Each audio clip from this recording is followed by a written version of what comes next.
कम दिखाई पड़ते हैं, लेकिन ये विश्व स्तर का युद्ध है। कुछ रहस्य में बता दूं, सावधान। दुर्योधन का नाम सुना होगा। देवराज इंद्र के अंश से उत्पन्न हुए थे अर्जुन। देवराज इंद्र की प्रेरणा से गंधर्व विशेष गंधर्वराज दुर्योधन जब पांडवों को चिढ़ाने के लिए जहां वन में रह रहे थे वहां आ गया, कर्ण के साथ, अपनी श्रीमतियों के साथ, भाइयों की बहुओं के साथ, पत्नियों के साथ आ गया। वो सब आकर द्रौपदी को चिढ़ाने लगी, इन वनवासियों का साथ और दो,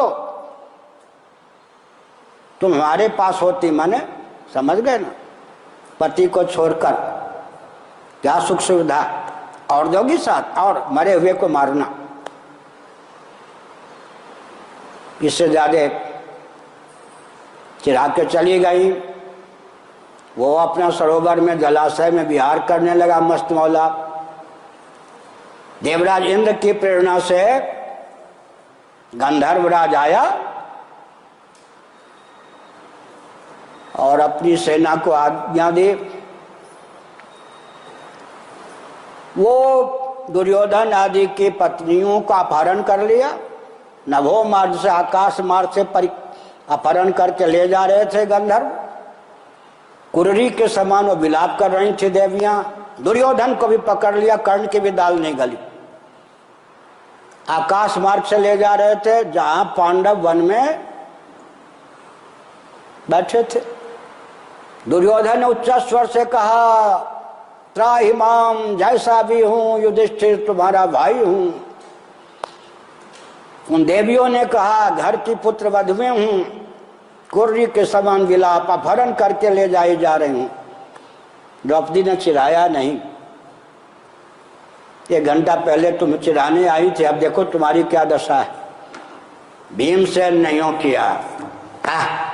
बढ़िया, युद्ध का मौका नहीं मिलेगा, ये गंधर्वराज उनको मार डालेंगे। चित्ररथ युधिष्ठिर जी ने कहा, क्या बोलते हो भीम? क्या? दूसरों से संघर्ष होने पर हम 105 हैं, हम 5 चाहिए 100। आपस में लॉकडाउन, वो 100 हैं, मैं 5 हूं। ये घर की बहुएं हैं, आखिर कुरुकुल कलंकित होगा। मैं जानता हूं कि देवराज इंद्र ने छक्के छुड़ाने के लिए इनको मुक्ति दी है, लेकिन मेरी आज्ञा है, गंधर्वों के चपेट से मुक्त करो घर की देवियों को। इन गंधर्वों के चपेट से मुक्त करो सुयोधन को। 2 बार चिढ़कर परोक्ष में भी दुर्योधन के लिए दुर्योधन शब्द का प्रयोग किया युधिष्ठिर जी ने। इतने शीलवान थे, सुयोधन शब्द का प्रयोग करते थे आज्ञा पालन करके। भीमसेन, कम से कम मत तो दो अपना, लेकिन जब आदेश मिल जाए तो लक्ष्मण जी अपना मत देते थे आदेश मिल जाने पर।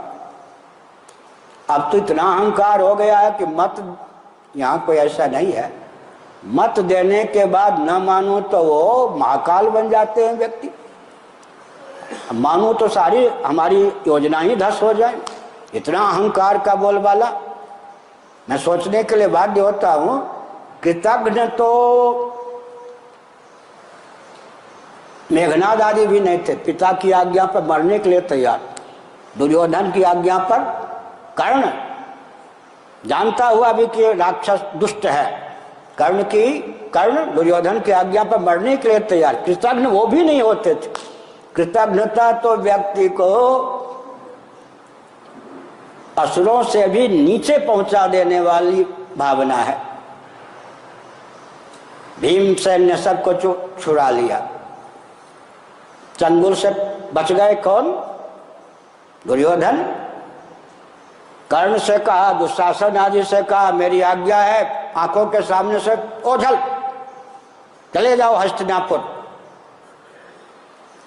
मेरे पिताजी को कह देना प्रायोपवेशन, आमरण अनशन के लिए प्रायोपवेशन, दुर्योधन प्रायोपवेशन अनशन करके शरीर छोड़ देगा। आखिर में गंधर्वों के चपेट से मुक्त हुआ तो भीमसेन के अनुग्रह से, युधिष्ठिर के अनुग्रह से। अब मैं अपने पौरुष पर क्या डींग मांगूंगा, मुंह दिखाने योग्य क्या रहूंगा। बैठ गया मस्त बोला। इतनी त्योरी चढ़ी हुए थे, कर्ण भी मना नहीं सका। रात हुई, पाताल से नीचे के लोगों से असुर लोग आ गए। सुनिए, मैं संकेत में बोल रहा हूं, भी हो क्या रहा है, होने क्या जा रहा है। ये सामान्य युद्ध की तैयारी नहीं है, ये भयंकर विश्व युद्ध की तैयारी है। थोड़े दिव्य दृष्टि से देखिए क्या हो रहा है, क्या होने वाला है। आप कौन हैं? दुर्योधन। आपका जन्म किसके लिए हुआ है? कोई व्यक्ति अपने जन्म के प्रयोजन को निष्फल नहीं करता, सज्जन हो या दुर्जन। आप हमारे नायक हैं। हम असुरों ने, राक्षसों ने आपको नायक बना रखा है। मालूम है दुर्योधन कितना सुंदर था और कितना मजबूत उसका शरीर था, सुदृढ़। कमर से ऊपर का हिस्सा पार्वती जी ने फूल पुष्प सार सर्वस्व से बनाया था। उसका कमर से नीचे का हिस्सा, यहां से भगवान शिव ने वज्रसार सर्वस्व से बनाया था। बहुत भव्य तो था ही दुर्योधन। और युधिष्ठिर आदि का सहपाठी था, कृपाचार्य का शिष्य था, विद्या में भी 8 प्रकार के व्याकरण का विद्वान दुर्योधन था। आज तो एक व्याकरण का विद्वान मिलना भी कठिन है। महाभारत में लिखा है 8 प्रकार के, कितने बड़े व्याकरण रहे होंगे कृपाचार्य जी। उन्होंने पांडवों को, दुर्योधन आदि को 8 प्रकार के व्याकरण का ज्ञान दिया था। इतना बड़ा विद्वान भी दुर्योधन था। आप भूल गए अपने अवतार का प्रयोजन। फिर दुष्ट जो बोलते हैं उनकी बुद्धि विपरीत होती है। आपके नेतृत्व में दानव सेना जीतेगी।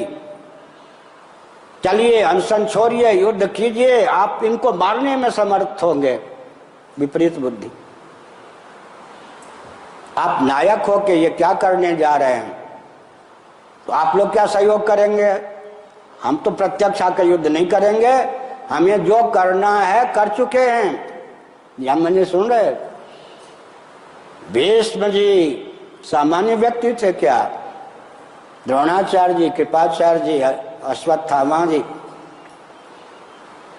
जयद्रथ, इन सब के शरीर में हम घुस चुके हैं। संकेत आया।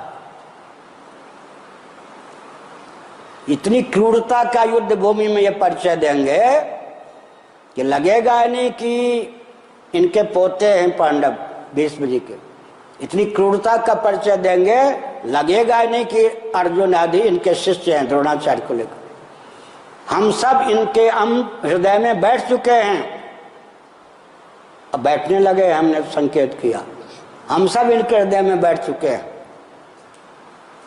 तो आगे दुर्योधन का शोक दूर हो गया, मोछ पे ताव फेरता हुआ, बस आ गया, अनशन छोड़ दिया। जो युद्ध की तैयारी हुई, आगे जो घटना घटी हमने बताया।